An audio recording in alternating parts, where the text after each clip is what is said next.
อะไรวะ เพื่อมันจะไปไงเพื่อมันจะไปบ้าง เขาบอกนะลูกหน้าก่อนลูก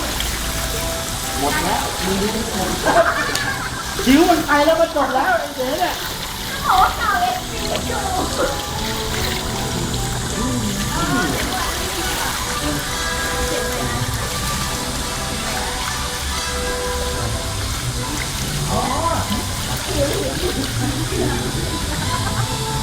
หนึ่งโอ้เอาก่อนเลยวะมาให้มึงก่อนเลย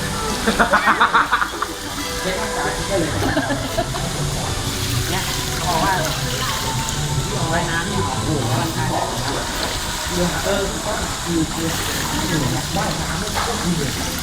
นั่นเลยนะแบบเปิดไม่เท่าไหร่ถึงตองก็มีเด็กเลย ไปอ้วนเลยอ่ะ ถือว่าเรื่อย